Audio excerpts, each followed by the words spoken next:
What's good, YouTube? It's your main man, ABD Roll, back again with another video. Today's video, we're talking Hornets versus Celtics. Little post-game recap. I saw some things during this game that were pretty interesting. We're gonna have the conversation about minutes and a ton of other things. Let's get into it. Triple B's! AB the hero. Back at it, baby.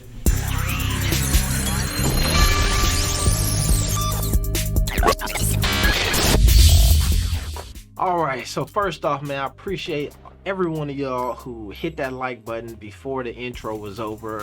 You the real MVPs, your main man, ABD Hero. We back, bro. It's been a slow month for us, man. We ain't been uploading at the pace that we normally do, but we back. We on the grind. All right, so tonight's game, 111 to 102 in a game that seemed close at times, but it seemed like the Hornets to me had the game in hand for the most of it.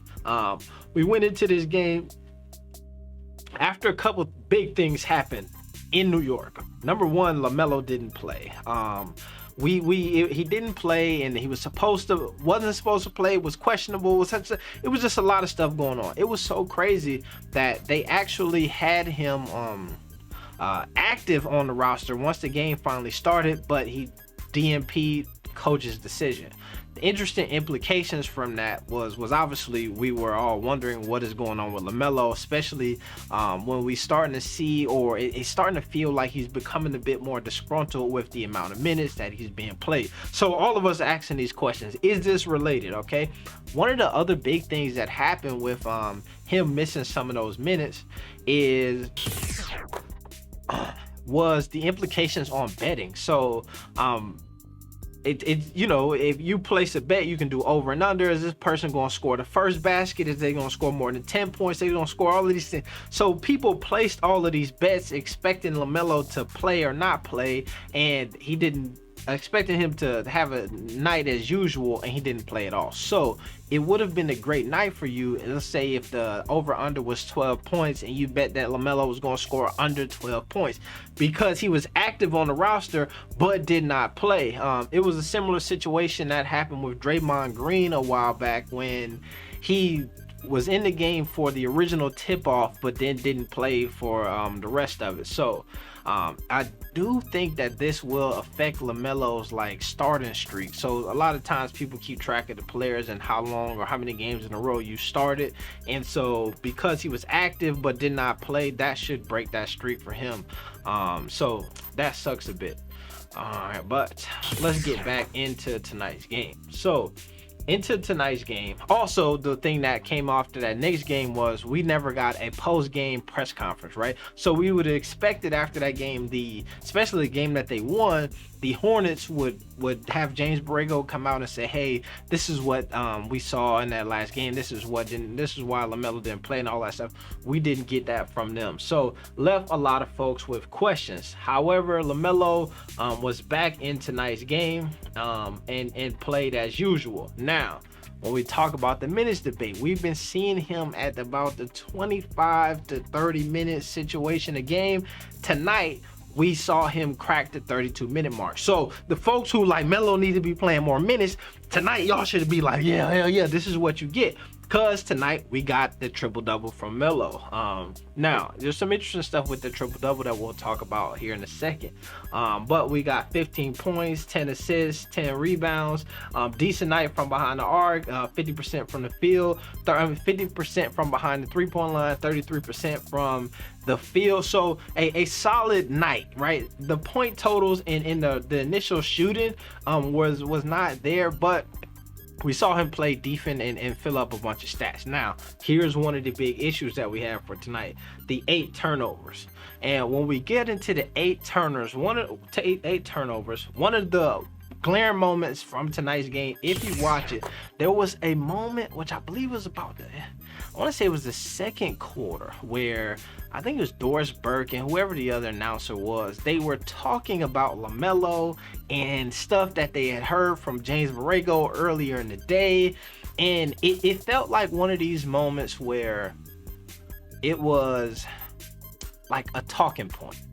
And what I mean by that was, it didn't feel like in most conversations when you listen to these commentators, you're getting this banter, right? You're getting this like, as the flow of the game. This felt like something like we wrote this down and we were kind of instructed, or we intentionally are talking about this thing.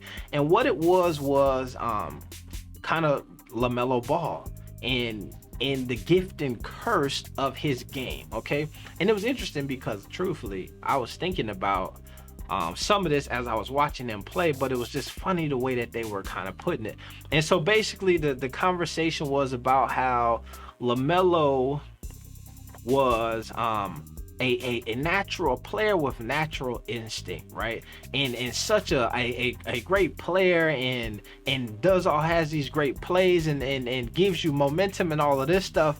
But there's these little nuances to the game that he got to pick up. And the example that they gave was, you might have a player on the opposing side come down to give you 3 buckets in a row, and then you got LaMelo who feels like, oh, I need to put a stop to that. So instead of playing within the offense, clicks into superstar mode and then tries to bring the team back on his own.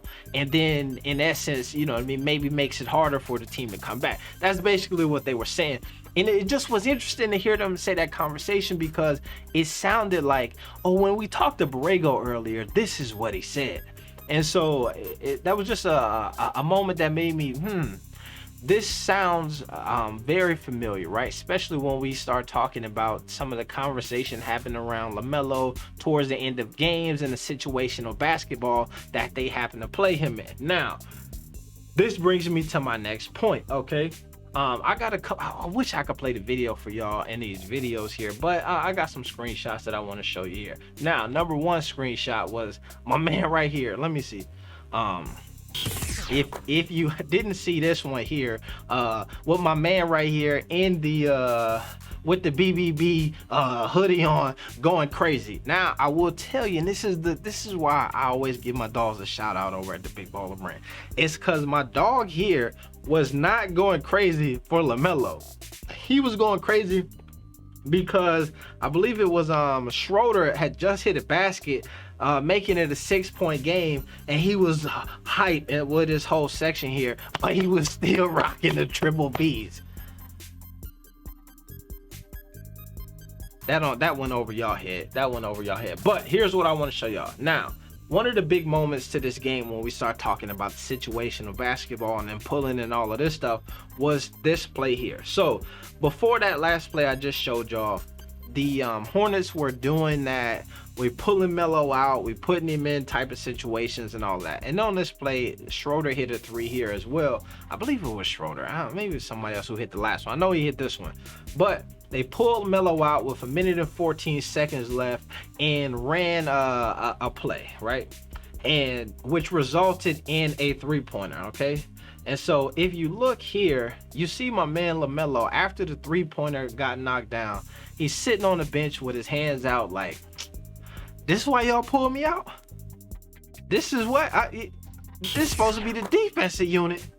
And y'all got me sitting out here for what? This is, you know what I'm saying? So we looking at the body language here. And when I saw that, I was like, oh Lord, here we go. I'm nervous now, right? I'm nervous because it's just one thing to, you know what I mean? Like I think that one of the things that made the Ball brothers so such a phenomenon at some point is the unconscious way that they play basketball, right?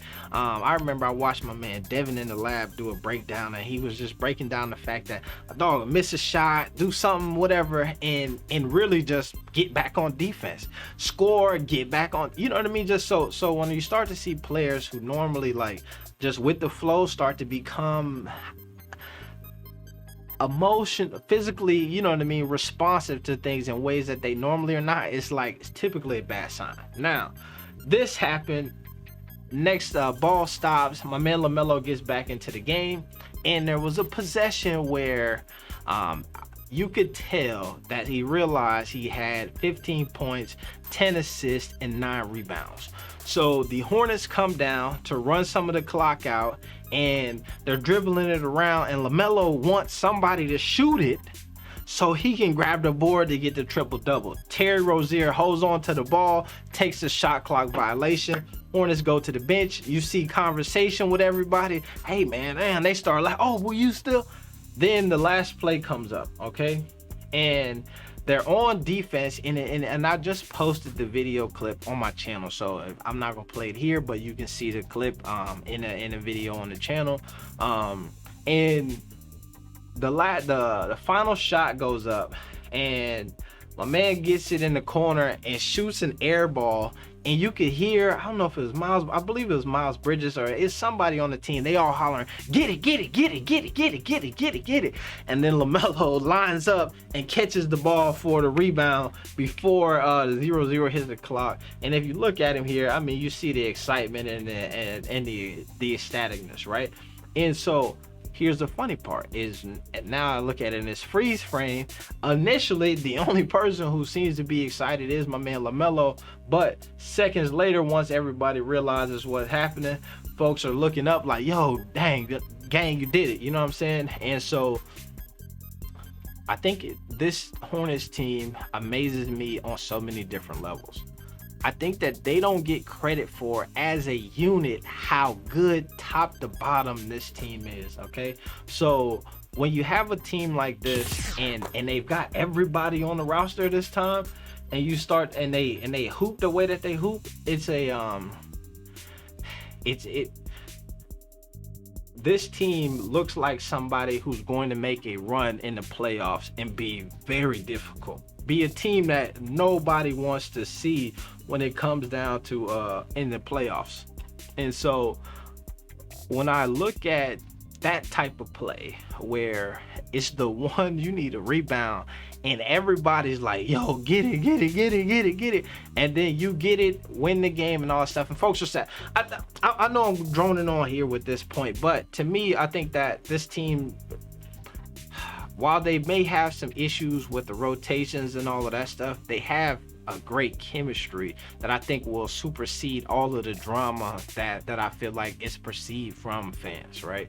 And I think that watching LaMelo in these game time situations, you know what I'm saying, be able to not only get the statistical accomplishments but to also get the W will continue to increase the value that he brings to this team and the value that the coaching staff and all of that seeing him. I'm interested to see the post-game presser from this game and hear the commentary, because I think with James Borrego, oftentimes we do get what I would determine to be just a bit of shade, but I think it's more like a bit of slow your horses down, young man. You know what I'm saying? And so in a game where he had a triple-double, filled up the stat sheet, but also had 8 turnovers, I'm interested to see which way he leans with the post-game recap and whether it's praise or criticism in a game where they got a W. Shemaine, man, AB the Hero, we back on it. Let's get up out of here. Hero.